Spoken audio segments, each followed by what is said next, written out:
And welcome back, everybody. This is our second segment today with Maura Huvia from RSA's fraud research labs over in Israel, and we're just explaining what's going on with the Microsoft Corporation taking really quite aggressive action across the world to bring down a series of botnets and to out a number of malware writers and things of that nature. And more, you're gonna get into this a little bit more now. So go right ahead. Sure, thanks. So as I said, there's been very harsh criticism against them that they've basically enabled a bunch of cyber criminals to go into hiding, change their aliases, and just evade any kind of possible arrest. So to that, Microsoft said that they're not after the individuals, while an international investigation to try to arrest these people could take years, would involve international law enforcement agencies, would be very complex, and what they want to do is take immediate action now. They want to be able to stop the botnet from working now and protect people's computers from, sending their credentials to criminals. They want to cut the criminals' money trail by disrupting their infrastructure. So that basically covers that part of the argument. Another criticism that was raised was that Microsoft used information that they received from security researchers and companies that they were not supposed to use or disclose publicly. Some companies claim that this was information that was shared under a non-disclosure agreement, and that Microsoft should have basically asked permission to this information. So to that argument, Microsoft contend that they couldn't involve a larger security company, as I said, because it had to be a small, tight, clandestine operation, so that no information will leak out.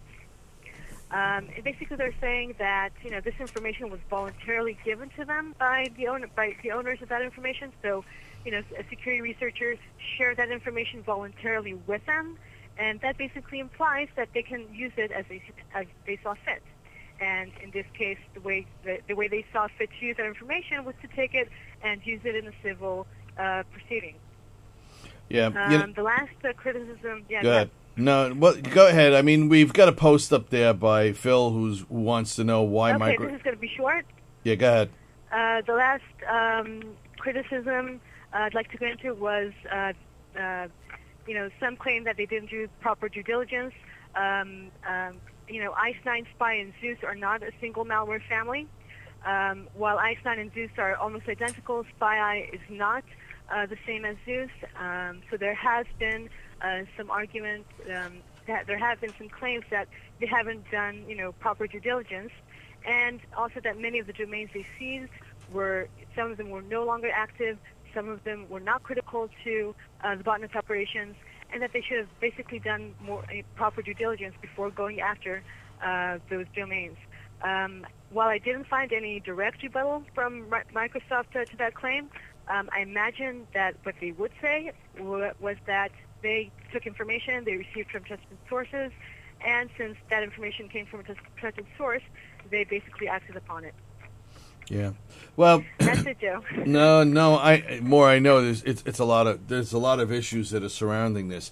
One of the things that's coming up on the program today is the question why Microsoft wouldn't work with DOJ, and I guess I can almost answer that myself. But sorry, can you say that again? Why Microsoft? Yeah, why Microsoft would not work with DOJ. Did you get that? What does that mean? Sorry. Well, in other words, why Microsoft? Why would they go out on their own and not work with the Department of Justice, which is the normal public partner here?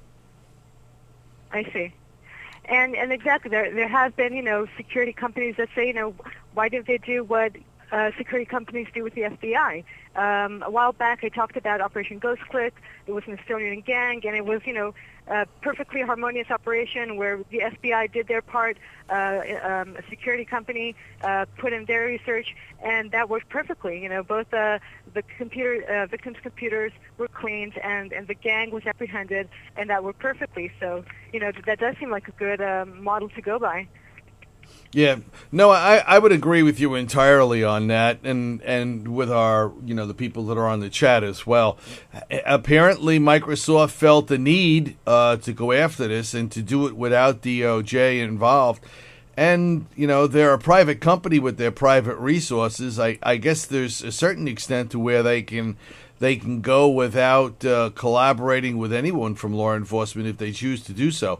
But then presenting the information and materials later on would be more difficult in a prosecution, obviously. And unless they're leading law enforcement to what I would call a live open wire. If they've detected something as a private company, and then, they call in law enforcement and they say, hold on a second, it's happening right now. Here, you can go in and see it. You can go in and hear it. You can go in and feel it and all that. In that case, law enforcement could probably jump right into the seat. But without that, I don't know what they're going to do. So I could see how it may have caused some repercussions in the industry. Right. Definitely has. Yeah.